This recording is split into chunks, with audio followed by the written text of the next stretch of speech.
Cursed and paranormal illness. A mysterious illness in the Arcadian Peninsula in Canada has been doubling in cases every year since 2018.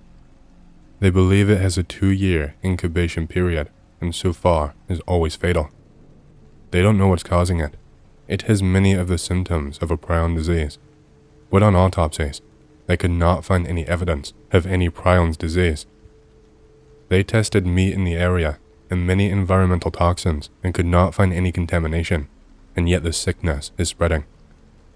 The government and provincial health organizations were acting very strange and tight-lipped about this new outbreak until a whistleblower let it slip to the public, and since then, there have still been no answers. Every year since 2018, the number of cases has increased, and we don't know why. We don't know what is causing this. We know it's happening, and it's probably spreading.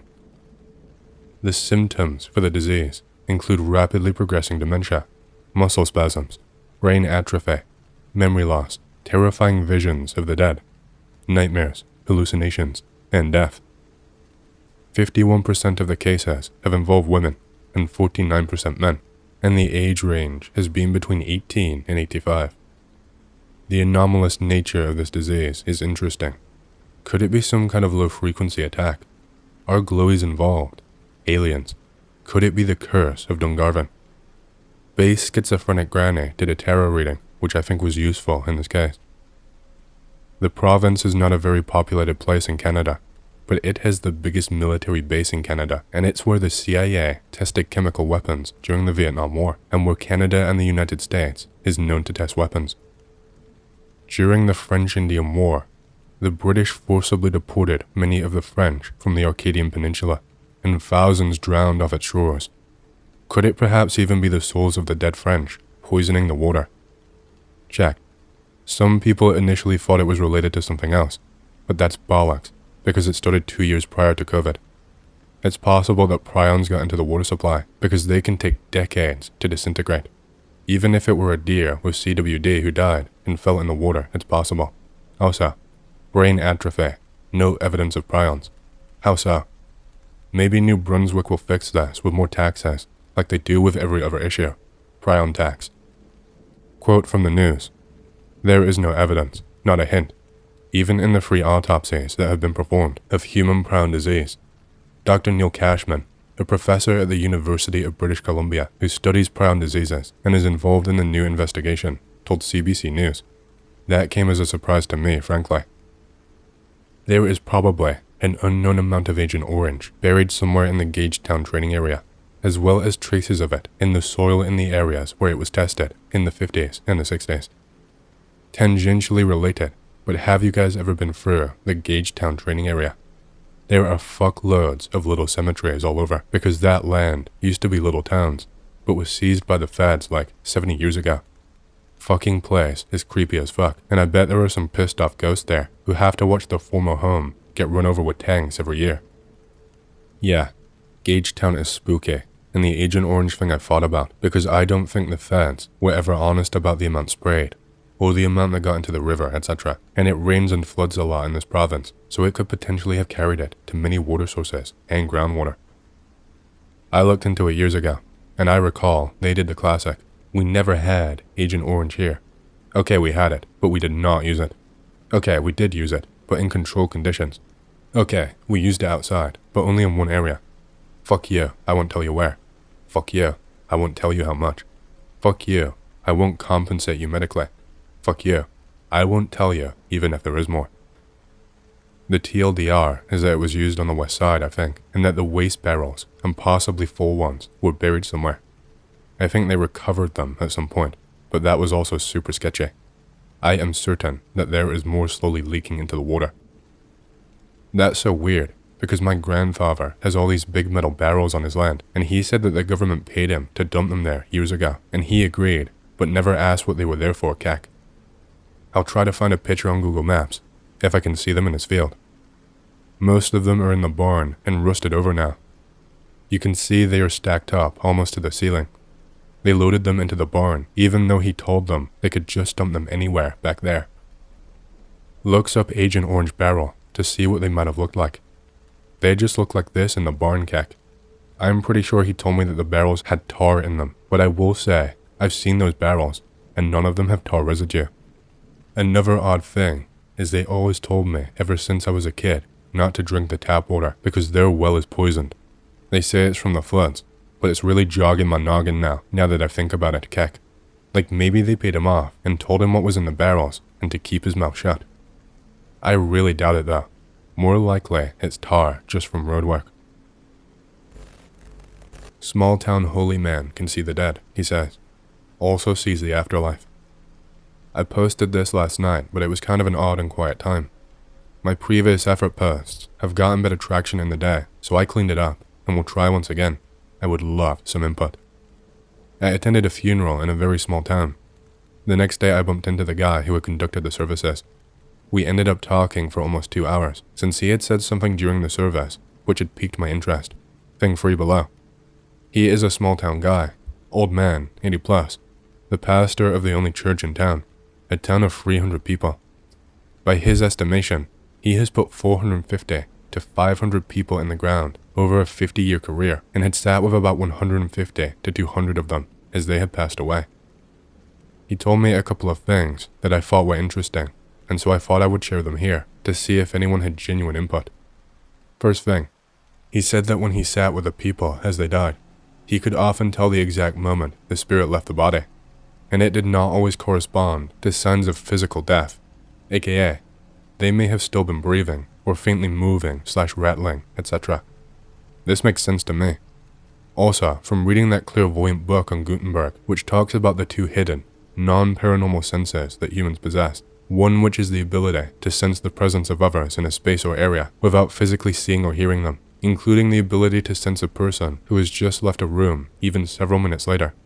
And this makes sense medically as well, given that movement in the body continues long after brain death in many cases. Although he did go on to say that he could sometimes see the souls leave the body, and a lightness around the eyes and face that dissipated upward. This last part I thought may have been an embellishment for the benefit of the local rubes, but overall, this section resonated as true and reasonable.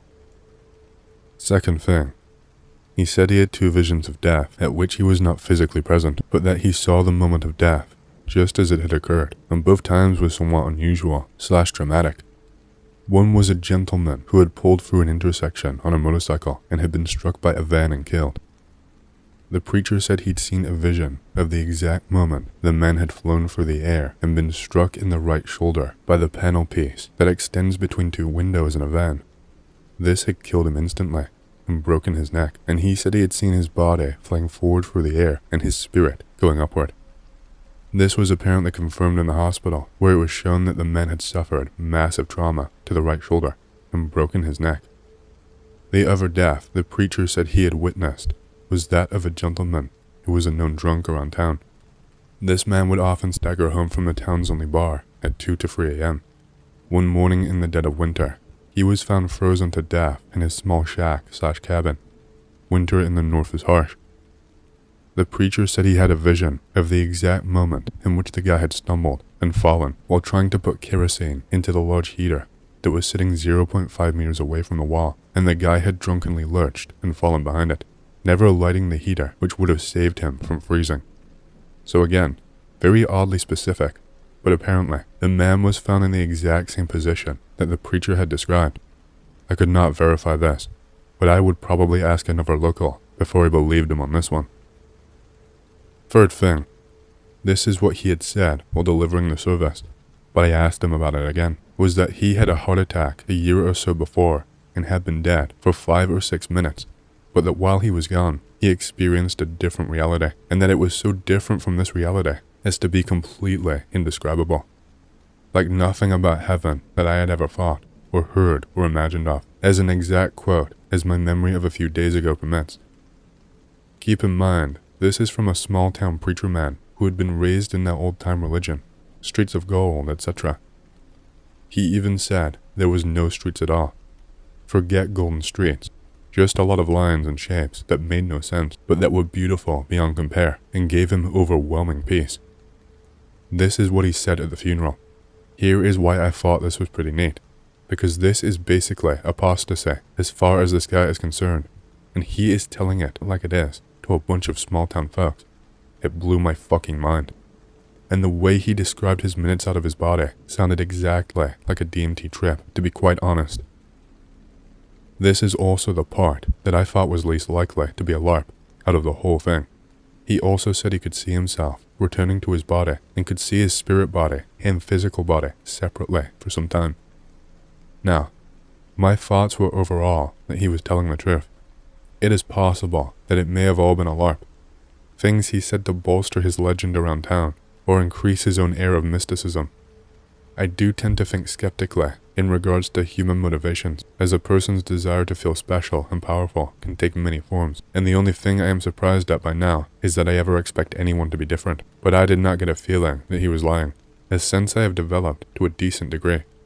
So he is either an accomplished liar, which is easy enough in practice, or was telling the truth, or the truth as he interpreted it. Well, that is about it. Thank you for reading along. Do any Anons have anything relatable to contribute, or thoughts from their own experiences? Was he just a small-town blowhard, or do people like him have a window into the beyond due to their constant proximity to death? What did he see when he was out of his body, and why was it so much like a DMT trip? Not a leading question. I truly want to know. Not a big happening, but some Australian OC, as Aborigine X shit doesn't get posted a lot. I'm around 13 to 14 at the time. My mum is a support worker, /carer, /community helper, /etc. sort of deal. Tells me one day that I'm going with her to this Aboriginal community get-together /meetup. I protest, as I just want to neat and play games at home. Don't have a choice. On the drive, for the first time in my life, realized just how serene the outback can be. Tranquility achieved. Get there, and it's like this campsite with some built-up, modern little motel rooms /cabins, but super fucking remote. Basically do normal setup and campsite shit for the day. Learn some outback advice from some young guys that like to camp out. They teach me definitely not what to fucking eat, touch, or do in a remote situation like that. Ah, fucking sweet, just like my games. The smiles drop from their faces as they look me straight in the eye and tell me the most important information for being out here is to be told by the elder tonight. Okay, what the fuck? That was some spoopy shit, so I told my mom, and she said it's probably worthwhile to have a listen and decide for myself, as they are connected to this land spiritually in a way we might never know. Dinner rolls around, and at first, I'm like, fuck this, man. The food's going to be like shit. God damn. I just want spaghetti bog or something.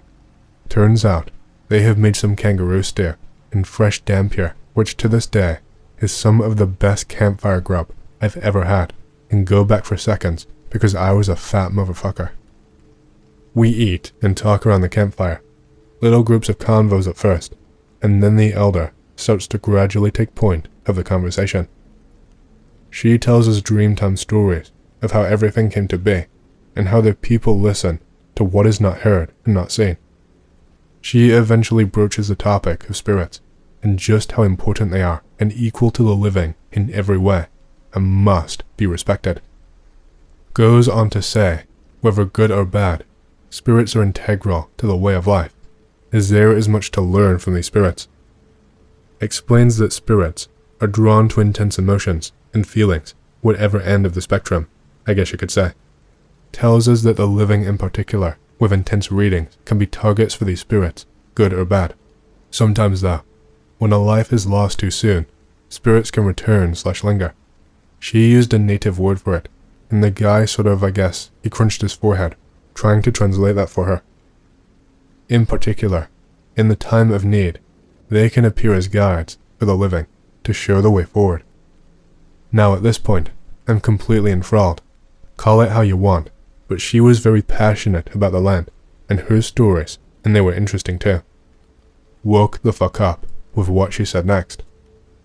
I noticed she's looking at me, but honestly, it felt like she was looking at my mind and my soul. To this day, no one has ever struck that same feeling into me. She eyes me for a few more seconds, says, not before looking above my left shoulder and right shoulder, but above. Not everything we have lost is gone, but closer to us at a level very few can perceive. Open your heart, and the goodness that is there will be for all to see. What? It's important at this point to mention, I have 2 dead brothers, but that comes later. Everyone was just listening to her, and trying not to make eye contact with me at the time. She bows her head, as if it took effort. We had a good night tonight, with some tucker, and I hope everyone had a good time. There is only one more thing you have to do tonight. Her smile faded, and she looked at everyone before staring at me again with that fucking soul-piercing gaze. Do not go outside tonight. Your translated word here from one of the guys. Bed/resting place is safe, and I've made sure you won't come to harm, but that is if you act in according to our laws and respect to our spirits. At this point, I'm getting creeped the fuck out, and have seen enough horror movies to know how this ends. She stands up with the vigor of a fucking 23-year-old, and, elder remember, smiles, as if she didn't just spend the last 15 minutes warning us that spirits would tear us a new asshole if we went outside tonight. My mom and I go off to our little cabin and decide to get some sleep. I get a chance to ask her though before what she thought. She frowned and said that no matter what I believed, I should stay inside as a sign of respect, no matter what I thought, as they would be deeply offended. But did you believe them? Just because we don't understand how some things work in the world, honey, doesn't mean they aren't there or real. So that's a yes? Go to bed, Anon. I think we've both heard enough stories tonight. There were 2 singles, and unfortunately, they were uncomfortable as shit, but I slept on the one closest to the door, along with some other lightly furnished stuff, including 2 chairs, both facing their backs to the windows. 3 a.m. rolls around, and on the spot, something is wrong here. No, something is very wrong here. Every single one of my hairs on my arms, legs, standing as straight as a fucking arrow. I have this clenched feeling, twist in my gut/chest. Come on, a heart attack at 14, surely fucking not. As time goes on, it gets worse, and the entrance side of the cabin is getting really, and I mean really fucking cold. For perspective, it was a hot and muggy night in Oz, so even a 5-degree temp change would have been noticeable. This felt like it was a giant fucking freezer on the other side, even from the bed. My dumb ass tosses up, whether or not it's a good idea, to check what the fuck it is. I felt something different though from the 2 chairs, slowly but surely, 2 warm auras, feelings maybe. I start to hear this low moaning, and wind gushes of just this awful, and I mean awful wailing. I try to block my ears, but my chest could feel the shit, so I man up and get out of bed. I put my ear to the door, and the best way I could describe what I heard was a soul being sundered in 2, and in the same nanosecond, being stitched back together. What I heard was the pain of that if that happened to a fucking person, and that's just what I heard in total. Around the fucking cabin was a miasma of them. I step back and prepare myself for a big nuts moment and go for the handle. The 2 auras I mentioned are now on each side of me, and with senses I can't name or even describe. I saw them, or better yet, perceived them.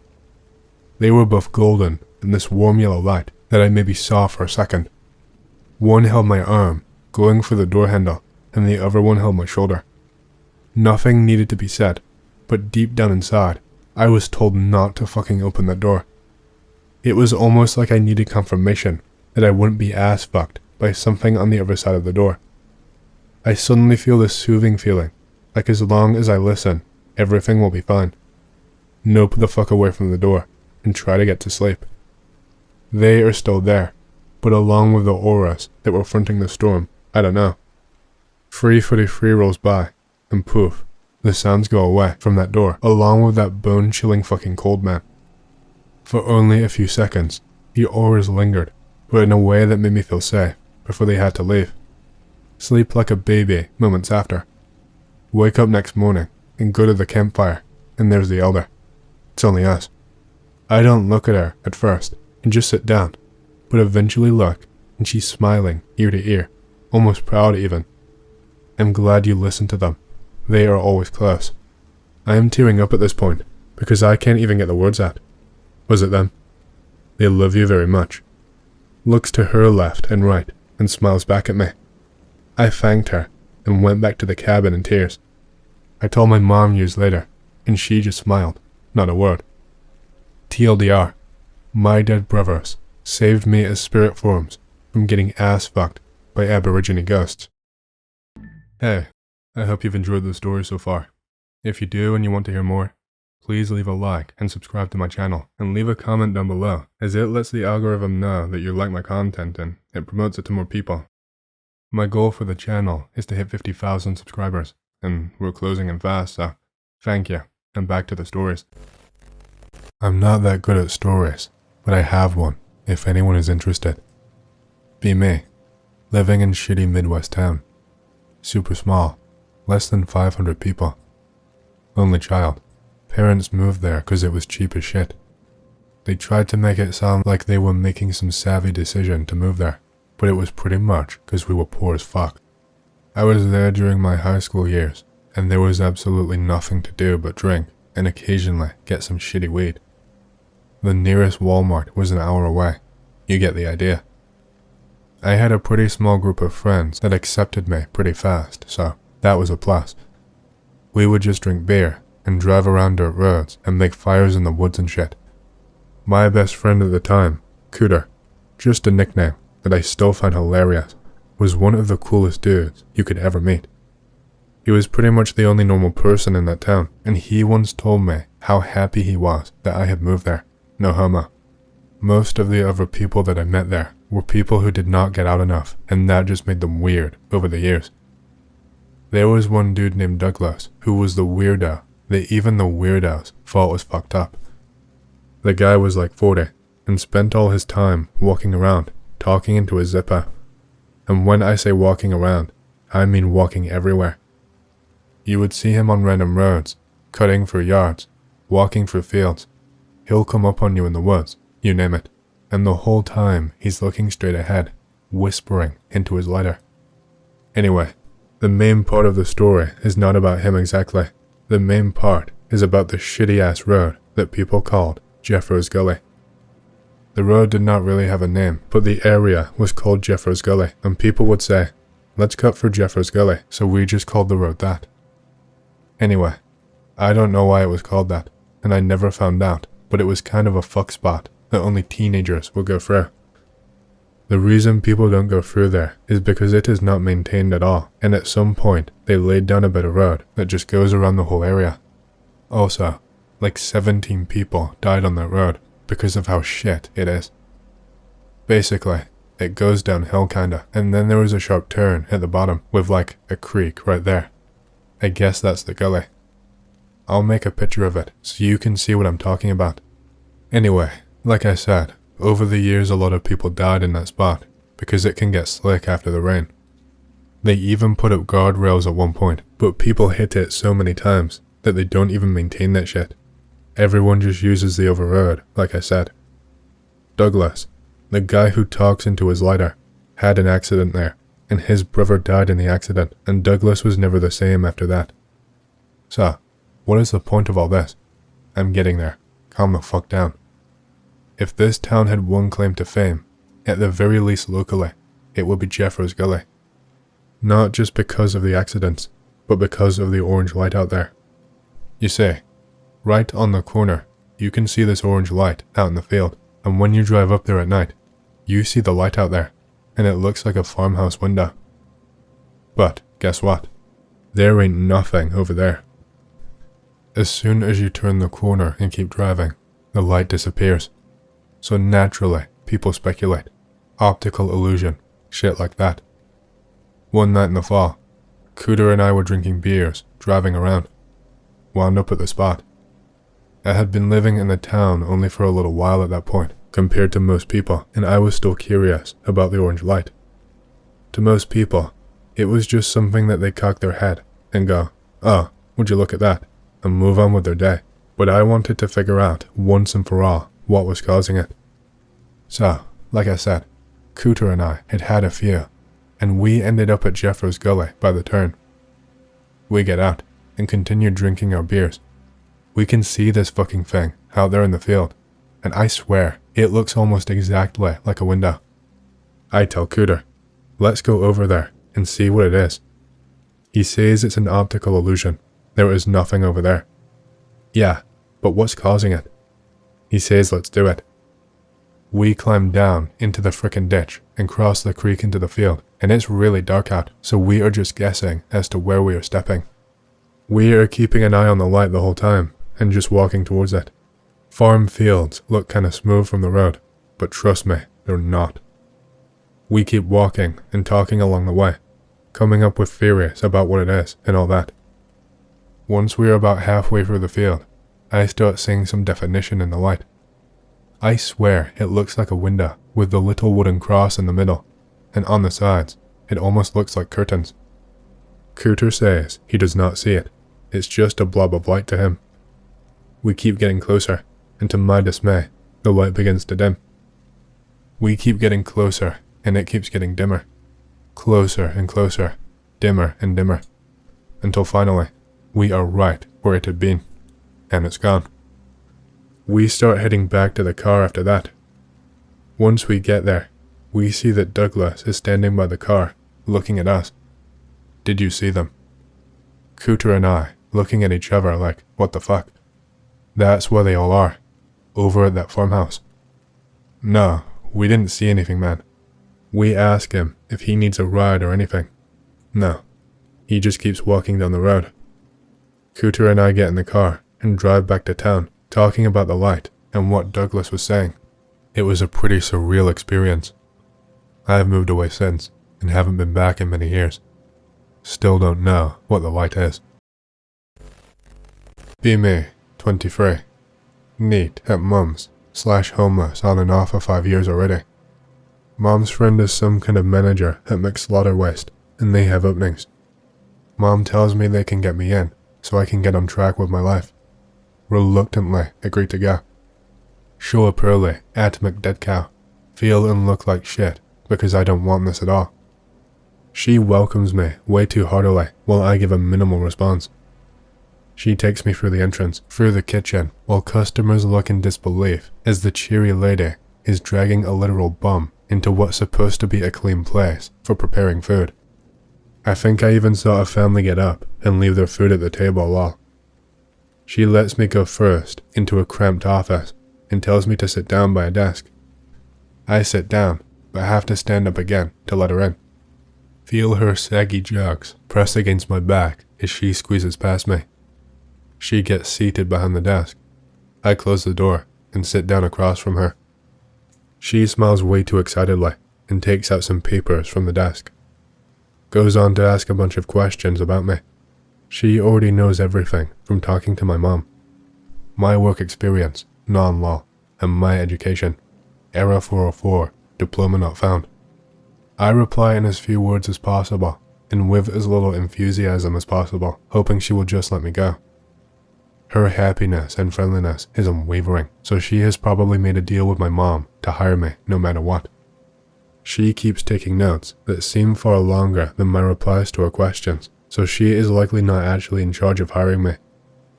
We get near the end of the interview, and I'm thinking of skipping town as soon as I get out, no matter what happens.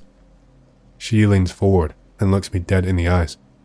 They're here now, she says, in an impossibly deep voice. What now? I reply.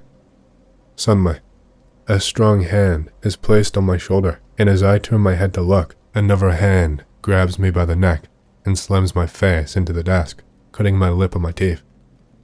I move my hands to grasp the desk and push myself up, but someone grabs both my arms from behind me and pushes them up, lifting me further on the desk. What the fuck? Let go. My scream is stifled as the hands on my neck and shoulder are now clenched around my windpipe. I hear a metallic, unsheathing sound and see Mum's friend smiling, handing a kitchen knife to a very large hand with only 4 fingers. I struggle to get loose, but I can't move, neither my arms, legs, or neck. Hear the sound of a train passing very close as the knife cuts into the side of my neck. Wake up in a hospital bed. Get told that I was found by a road a short way outside of town, having been hit by a car. No idea what I was doing out there, but I had not been home or even seen Mom for about 6 months before. No idea what that dream was about. Mom's friend is an accountant, and Mom has not even bothered to inquire about me getting a job since I was 21.